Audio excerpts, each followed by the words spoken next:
Hello friends, फिर से स्वागत करता हूं आपका आपके अपने चैनल सुशांत चेस स्पाइस में। आज का टॉपिक है ओपनिंग फॉर ब्लैक और हम देखने जा रहे हैं कि क्वींस गैम्बिट के अगेंस्ट कैसे खेले। एक ओपनिंग सजेशन ला रहा हूं, हो सकता है इसके 2-3 पार्ट्स बनाओ, मुझे कमेंट्स में जरूर बताइएगा। सबसे पहले हम देखने जा रहे हैं कि ओपनिंग प्रिपरेशन कैसे करें, किस तरह के ओपनिंग को चूज करें, उसके बारे में थोड़ा सा बताऊंगा। जब भी हम कोई ओपनिंग प्रिपेयर करते हैं हमें उस लाइन के कम से कम मेरे ख्याल से 50 गेम्स टूर्नामेंट में खेलने चाहिए, या अभी तो ऑनलाइन गेम्स भी खेले जा सकते हैं। उसके वेरिएशंस को पहले स्टडी करना चाहिए, उसको एनालाइज करना चाहिए और फिर समझना चाहिए क्या वो हमारे स्टाइल के लिए सूटेबल है या हमारा स्टाइल उस ओपनिंग की तरह धीरे धीरे बन जाता है, जो कि मेनली 13, 14, 1500, 1600 प्लेयर्स के लिए बहुत ही सही अप्रोच है। इनका रेटिंग 2000 के आसपास हो, उनका ऑफ कोर्स ओपनिंग प्रिपरेशन एक लेवल तक तो होगा ही, और जो 2200 और 2400 के बीच में प्लेयर्स है वो अपना खुद का ओपनिंग प्रिपरेशन करते होंगे, खुद का एनालिसिस करते होंगे। यानी कि जल्दी से चलते हैं D4, D5, C4। जब व्हाइट C4 करता है तभी होता है ये क्वींस गैम्बिट। C4 का पॉन सैक्रिफाइस दिया ऐसे लग रहा है, पर C4 पॉन को हम ले नहीं सकते, और लिया तो ब्लैक उसको ज्यादा देर रख नहीं सकता, क्योंकि DC4 के बाद वैसे तो मेन मूव NF3 है, पर E3 में एक छोटा ट्रैप है कि अगर B5 किया जाए तो A4 आता है, और फिर C6 के बाद ABCB क्वीन F3 में ये रूक ट्रैप हो जाता है। B5, A4, C6, A takes B, C takes B, F3 losing, एक पीस चला जाएगा, इसीलिए E4 नहीं किया था व्हाइट ने। जब ब्लैक इस पॉन को ले लेता है और होल्ड करने की कोशिश नहीं करता है, आगे चल के तुरंत E5 या C5 करता है, उसे कहते हैं क्वींस गैम्बिट एक्सेप्टेड। और अभी यहाँ पे जैसे मैंने लिखा था हेडिंग में, आपने देखा होगा QGD यानी कि क्वींस गैम्बिट डिक्लाइंड, जिसमें ब्लैक जो है D5 पॉन को सपोर्ट देगा, यानी DC4 नहीं लेगा मेनली। यहाँ पे सिर्फ 2 या 3 मूव्स है जो कि सही है। सबसे पहले E6 जो होता है क्वींस गैम्बिट डिक्लाइन का नॉर्मल ऑर्थोडॉक्स लाइंस। दूसरा होता है C6 जिसको कहते हैं स्लाव डिफेंस, जो कि बहुत सॉलिड है लेकिन पैसिव है। कुछ लाइंस स्लाव के बहुत शार्प भी है। तीसरा है यहाँ पे गैम्बिट E5 जिसको कहते हैं एल्विन काउंटर गैम्बिट। मैंने कुछ गेम्स में इसको खेला है और डिसेंट गैम्बिट है, पर इसमें प्रॉपर एग्रेसिव स्टाइल होना चाहिए प्लेयर का, और कुछ केसेस में बहुत अच्छा पोजिशनल अंडरस्टैंडिंग होना चाहिए, और इसमें लाइंस भी याद रखना पड़ेगा। तो जिनको ये तीनों कैपेसिटी है, मेमोराइज करने का, एनालिसिस को याद रखने का, और पोजिशनल और टैक्टिकल प्ले को बैलेंस करने का, उनके लिए ये ओपनिंग सही है। आज हम देखेंगे एक सिंपल लाइन जो यूनिवर्सली ऑलमोस्ट हर स्टाइल के प्लेयर्स खेल सकते हैं। बहुत ज्यादा अटैकर होगा तो उसके लिए सूटेबल नहीं है, अदरवाइज मोस्टली बैलेंस्ड प्लेयर हो, थोड़ा एग्रेसिव भी हो तो बहुत ही सूटेबल है। ब्लैक करता है E6 और अब नाइट C3, D5 पे अटैक, जो कि सबसे ऑब्वियस मूव है, उसको हम करेंगे C5। इसको कहते हैं ताराश डिफेंस। सिग्बर्ट ताराश ने इंट्रोड्यूस किया था इसको। इसका बस एक ही ड्रॉबैक है कि C takes D5, E takes D5 के बाद फ्यूचर में DC मारने से या CD मारने से ब्लैक का जो D पॉन है वो आइसोलेटेड हो जाता है, और ब्लैक को कई बार उस पॉन को डिफेंड करते रहना पड़ता है। लेकिन अगर ब्लैक सही तरह से थियरी का यूज करे तो उसको D5 डिफेंड करना नहीं पड़ेगा, और वो आइसोलेटेड पॉन ज्यादातर तो मरता ही नहीं है। ऐसे कहते हैं कि आइसोलेटेड पॉन 10 में से 9 गेम्स में नहीं मरता। और दूसरा, ताराश ने खुद कहा है जो प्लेयर आइसोलेटेड पॉन से डरता है उसने चेस खेलना ही नहीं चाहिए। एनीवेज, हम इस लाइन को थोड़ा इन्वेस्टिगेट करेंगे और देखेंगे इसका थियरी किस तरह है। कोशिश करूंगा कि 2 ही पार्ट्स में हम सारे लाइंस कवर कर ले, और फिर उसके बाद मैं ताराश डिफेंस के जो स्ट्रॉन्ग प्लेयर्स है उनके कुछ गेम्स के एग्जांपल्स दिखाऊं। इससे हमारा ओपनिंग प्रिपरेशन कंप्लीट होगा। ओपनिंग को सही तरह से प्रिपेयर करने के ये 2 इफेक्टिव मेथड्स है। हम ओपनिंग के प्लान्स को समझे, उसके बाद लाइंस को स्टडी करें। और फाइनल फेज होता है जिसमें मास्टर्स के गेम्स देखे उस सेम ओपनिंग के अलग अलग वेरिएशंस के अंदर, जिससे हमारा अंडरस्टैंडिंग और पीस प्लेसिंग्स का जो कंसेप्ट है वो इंप्रूव हो। सबसे पहले यहाँ पे DC5 मिस्टेक है।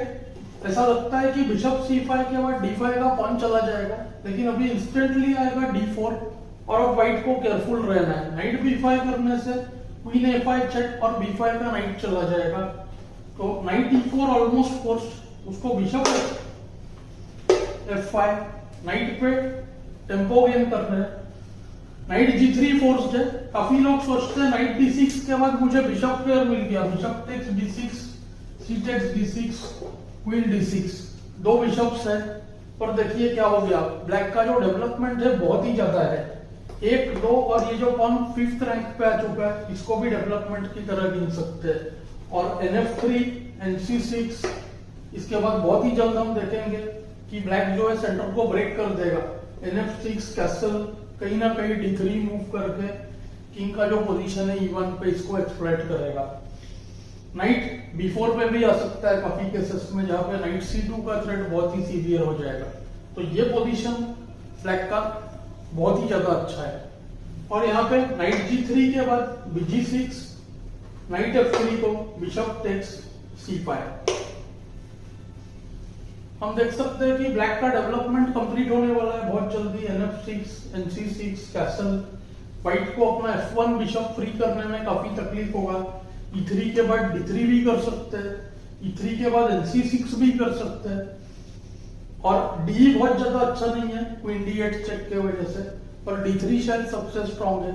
ये पोजीशन भी ब्लैक का क्लियरली बेटर है। फ्यूचर में मैं C टेक्स D5 को C टेक्स D4, जिसको फन हेनिंग-शरा गैम्बिट भी कहते हैं, बहुत साउंड गैम्बिट नहीं है पर काफी इंटरेस्टिंग है। जितना उसका रेप्यूटेशन खराब है उतना भी वो खराब नहीं है, उसका भी डिस्कशन करेंगे। आज हम देख रहे हैं ईडी के बाद व्हाइट के बाकी और ऑप्शंस। सीडी ईडी के बारे में ही अभी सोचेंगे हम। काफी लोग सोचते हैं कि सीडी ईडी नहीं किया तो फिर इस C8 बिशप का क्या होगा, उसके ऊपर मैं पूरा एक अलग वीडियो बाद में बनाऊंगा।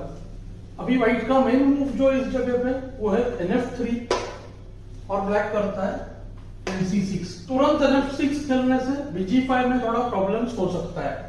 हालांकि आजकल उस तरह से भी खेला जा रहा है। कुछ गेम्स में मैग्नस कार्लसन ने NF6 BG5 को BE7 करके भी खेला हुआ है, पर बिशप E6 पर करना बहुत अच्छा नहीं समझा जाता है, तो इनिशियली अवॉइड करना चाहिए।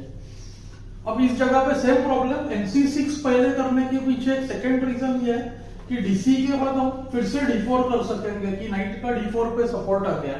तो अभी फिर वही प्रॉब्लम हो जाएगा, नाइट E4 को BF5, B5 को क्वीन A5 चेक में नाइट जो है चला जाएगा। तो अभी भी व्हाइट DC नहीं कर सकता। ये हो गया हमारा सबसे इंपॉर्टेंट पॉइंट। यहाँ पे 3 लाइन्स है, एक है E3, ये एक मेन लाइन है, दूसरा है G3। G3 को मेन लाइन समझते, सबसे ज्यादा तकलीफ जो है G3 लाइन देता है ब्लैक को, बिकॉज G3 BG2 से इस डायगोनल पर इस पर प्रेशर कर रहे हैं। D5 का पॉन जो आइसोलेटेड होने वाला है उस पे ब्लैक व्हाइट अपना बिशप, नाइट और क्वीन तीनों का अटैक लाके उसको प्रेशराइज कर रहा है, वो एक है। और यहाँ पे एक साइड लाइन है जो कि है बिशप G5। तो आज मैं ट्राई करूंगा कि E3 और BG5 के थियरी को कंप्लीट करें और फिर अगले लेसन में हम G3 लाइन के बारे में सोचेंगे। E3 को ब्लैक करता है NF6, यहाँ पे जनरली बिशप B5 करता है। बिशप B5 से नाइट को पिन किया, डेवलपमेंट कंप्लीट कर रहा है। C टेक्स D4 अब शायद करना ही पड़ेगा ब्लैक को। इस जगह पे काफी लोग कंफ्यूज हो जाते हैं कि करे क्या, क्योंकि इस बिशप का हमें स्क्वायर ढूंढना है। सबसे अच्छा स्क्वायर इस डायगोनल पे, क्योंकि व्हाइट ने E3 खेला है तो हमें H2 पे अटैक करना चाहिए। अभी BD6 करने से DC में टेम्पो लॉस हो जाएगा, तो इसके लिए हमें जब भी BD6 लाना है उसके पहले CD4 मारना बहुत जरूरी है। और बिशप C6 BC में तो ब्लैक का बॉल स्ट्रक्चर कोई खराब नहीं होगा, उसको ओपन फाइल मिल जाएगा A2 के लिए। तो इसके लिए हमें पहले C takes D4, knight takes D4 good move, इससे ये पॉन आइसोलेटेड और ओपन फाइल पे रह गया। E टेक्स D4 से क्वीन का इस पॉन पे अटैक जो है वो चला जाता था, हो सकता है ब्लैक BG4 कर दे। तो नाइट टेक्स D4 से C6 अटैक्ड भी है, BD7 C6 को डिफेंड किया, अब कैसल, ब्लैक करता है बिशप d6, अपने पीसेस को किंग साइड अटैक के लिए रेडी कर रहा है। बिशप इंटू c6 मारने से या नाइट c6 मारने से bc करेगा, ब्लैक का सेंटर स्ट्रांग हो जाएगा और ब्लैक बहुत जल्दी क्वीन किंग साइड पे अटैक कर सकता है। एक प्लान रहेगा नाइट g4 करके क्वीन h4 लाना, इसमें कई बार बहुत स्ट्रांग अटैक मिल जाता है। यहाँ पे दो तरह के मूव्स पॉसिबल है, दो मूव्स एक्चुअली, एक है b3 जो कि व्हाइट का मेन प्लान है, इंस्टेंटली यहाँ पे कर सकता है या अगले मूव पे कर सकता है।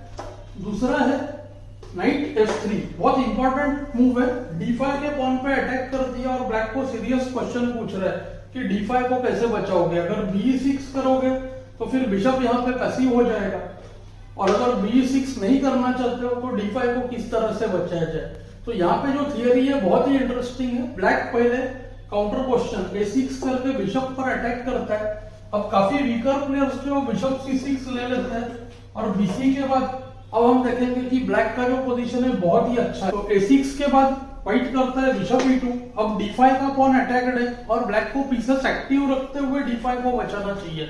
तो यहाँ पे बिशप e6 थोड़ा खराब है, बेस्ट मूव है बिशप g4, इनडायरेक्टली d5 को प्रोटेक्ट किया। अब नाइट d5 क्वीन d5 को bh2 चेक और व्हाइट की जो क्वीन है वो चली जाएगी।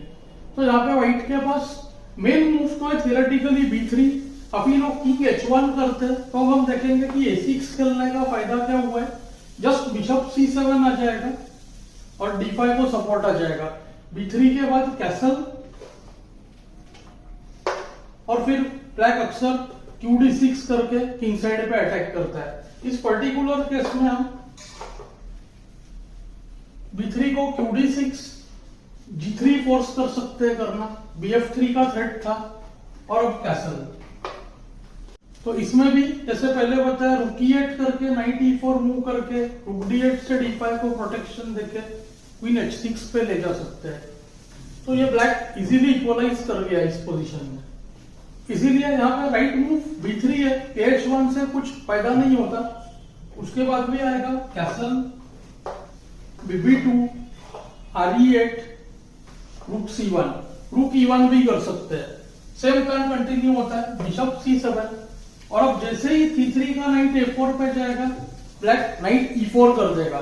ये एकदम ही स्टैंडर्ड टेक्निक है, इससे नाइट c5 स्टॉप होता है। देखते हैं कैसे, नाइट e4।